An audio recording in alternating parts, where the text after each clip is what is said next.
Hi everyone and welcome to Worlds Beyond. I'm Jared Walters and each week we'll be interviewing different people who work within the professions of the spiritual, paranormal and esoteric fields, or even people who just have really interesting stories to tell.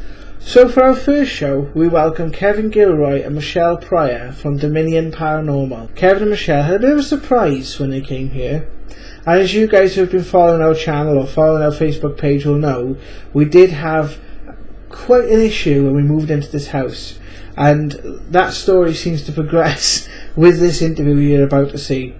So, without any further from me, let's delve into Worlds Beyond.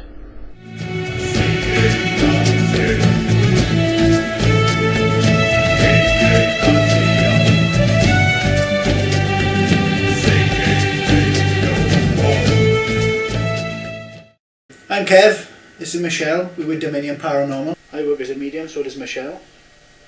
We deal with clearances, we also do supernatural things as UFOs, crop circles and so on and so forth. Because the scope of paranormal is not narrow, we just branch out into various other things. We also do clearance work from people's homes, businesses, with all discretion. But sometimes we get caught in if other people as well have been in and basically mucked it up. Because there's a difference sort of between investigations and doing a clearance. Right. So can you explain kind of what a clearance is then? Clearance is basically a blessing of the home or a person, or an exorcism for want of a better word, which is a very archaic procedure, but it still goes on to this day. Sure it is, yeah. There. Cold there. We've got right there. Right temperature. Yeah. There's a freezer on over there on the wall on the other side.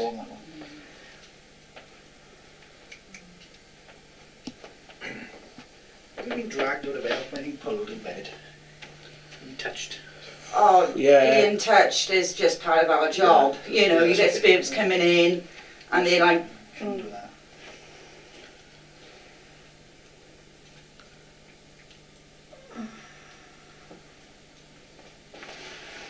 Jade obviously invited us up and because obviously you guys wanted to do this interview. And we came in through the door and as soon as we sat down we knew that there was something going on straight out. We knew somebody had been doing Ouija boards and etc. And there was a gentleman popped his head around the corner. Oh, his dick is stood back. Well, okay, he's just x-rays it, that's fine. But the other entity upstairs is very manipulative. It's very dark. So we're going to deal with that. You start and work your top and work your way down. You just bring all the light and love down. It's like pushing pressure down. Okay? Then you can narrow it into one room. We can do it that way. But sometimes when Michelle works, she'll allow herself to get possessed to a point where she can take him over that way. And if she can't, then she'll ask me to come in and I'll help it come out through her. Right. And sometimes there's a lot of shouting and screaming and expletives and all that nature, but that's how it is. There's no run in the mill, different stories I can tell.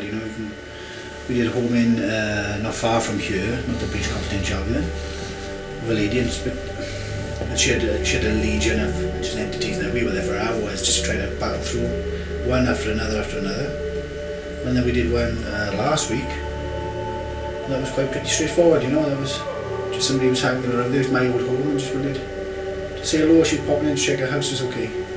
So it varies. Where does the name Dominion come from? Because it's quite a strange name and normally whenever I see it in the media it has more of a negative connotation than a positive connotation.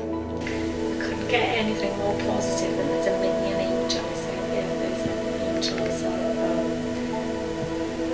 Kevin is a Dominion angel basically. And we were having a conversation in his kitchen one day about angels. And I said, Kevin, you're a Dominion angel.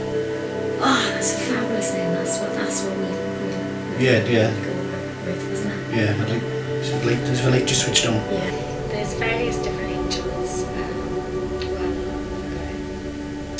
Certain angels look after certain Different levels of things. A Dominion angel is more of a protector than, for want of a better word.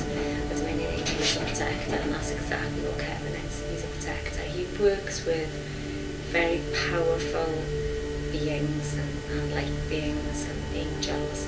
The mistake that people make is that they think that clearances is getting rid of spirits. It's not actually getting rid of spirits. Yes, it's removing them from your home or from your aura or whatever. But what you actually do is you reattach soul fragments, really, and that's more important in the clearance work, and that's what angels, Dominion angels, do. They protect and they bring things together, and that's exactly what Kevin does. What do you know about that? Yeah. Again, all your thoughts are powerful, okay?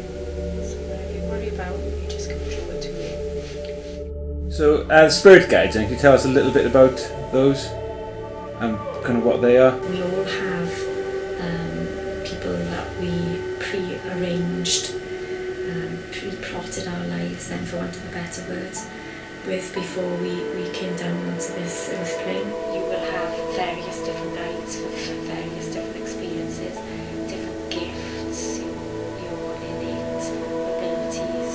Lots of people have guides that they feel and that they can put a name to, but then there's an awful lot of guides that work with people that they can't feel and they can't put a name to. It's not important. What's important is how those guides and helpers and loved ones and help you on your journey and get you to where you need to be. So, do you have like a general method then when you approach a house clearance? Kind of. Each one's different. It all depends. It all depends on what you're going into, really. It's like sometimes you'll go in because people will say, oh my god, there's this in the house and there's that in the house and this is happening and that's happening, and then you go in and you think, do you know what, actually there's nothing going on. This is something that you have manifested, because people can manifest all sorts of things in their own houses. It doesn't necessarily have to have a paranormal or a spiritual basis. Right. So, can you give examples of the other things then, the things which don't have the paranormal or? We did an investigation in the house with a young lady and her partner. She was convinced, absolutely convinced that she was possessed. Convinced. And she'd looked it up on the internet and she had all the signs and symptoms. So she was possessed, obviously. We got there and yes indeed, her house did have visitors, as we call her.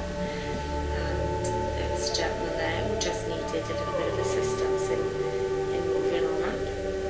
So we helped him move on her. Kind of freaked him out when I linked with him. I started singing his favourite song. It sort of gave him validation, and then he started going, he was crying. But there was a logical explanation for the way she was feeling, so we had a really good chat, did some healing on her. I had a very good chat with her partner as well, did some healing on him, and kind of settled. I think sometimes people forget something, the first rule of paranormal, discount the normal. It's not always ghosts and goblins. Sometimes it is, creaks, houses will always bang, creak, and warm up and cool down. But doesn't mean if you walk in there most of the time, if it's just nothing there. But I mean, in most places, most houses that you go into, it's full of people anyway. Yeah, it's family. And it's full of family members that have passed on, that come in visitation. They were your loved ones in life, they're going to be your loved ones in death. Yeah, exactly. And there's always going to be somebody around, popping in or out or moving around. And most of the cases that we go to, the people that we visit are very psychically aware. Yes. Yeah. Very psychically aware. And if you're a lost soul wandering about, you're going to go to the light. And if your light is shining bright because you're a medium or your vibration is higher, then you're going to attract all sorts of things. You're like, for people who don't understand, you're basically a light in a tunnel. Yeah. So it's like picking a bit of chewing gum up if you're out in the street, you're going to bring it home with you. Yeah. Things like that. So a lot of times the things that are happening to these people is because the spirits then, or the lost souls or the soul fragments, just need rescuing, or they need pointing in a direction. Or if you think of everything having They think it's energy. a vibration, everything, every single thing is made up of vibrations. Some things vibrate really, really high, and they move so fast that you cannot see them. It's like dog whistles, isn't it? You know, so we only hear that percentage. Most people only see that percentage. You as a person, when you work with spirit, when you work with your chakras and you do your cleansing routines and blah blah blah blah blah, your vibration raises. So you feel an awful lot more. You know what it's like when somebody, if you're standing in the queue in Morrison's, queuing up for your lottery ticket, and somebody stands just that little bit too close to you, and you can feel them standing, and it's like, oh, somebody's in my space. That's exactly what it feels like. It's that kind of feeling. Yeah, and my thing obviously is nobody believes in ghosts until they got one. Yeah. And that's how it is. Yeah. So ghosts, are they only the dead then, or can... No, you can get different. You can have poltergeists, you can have the ones that never sort of touched the earth plane. You know, it goes on and on. There's stone tape ghosts, which are... Our spirits can actually reach out and manifest as ghosts. Yeah, that's just... It's very sentient, I think. Like I've noticed where we've picked up on the spirits of people and they're still alive. Yeah. Yeah. That's a mad one. Well, it's I mean, that's why I would do sometimes- remote viewing and astral projection and stuff like that, isn't it? But there's a thing called You're not stone... confined to your body, you know. So how does that work then in terms of the vibration and things? So it's like when people die, how does that vibration become a ghost? Saying it, the way I look at it like this, right? The easiest way, it's like a caterpillar goes into a butterfly.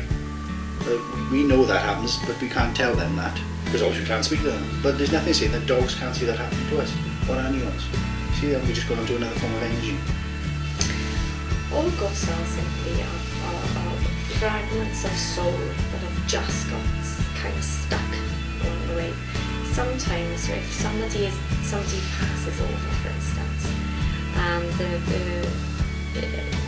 the loved ones that are left behind grieve so much that they kind of keep them attached. They keep them attached. Right? So they don't want to let go. They don't want to let the person pass over.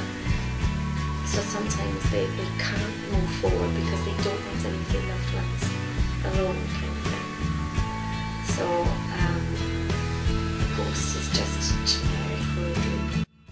Next week we have Carrie Thomas talking about alternative healing and clairvoyance. I hope you'll join me. If you did like this video, click the big red subscribe button below and give this video a like and a share, and I'll see you next week for more Worlds Beyond.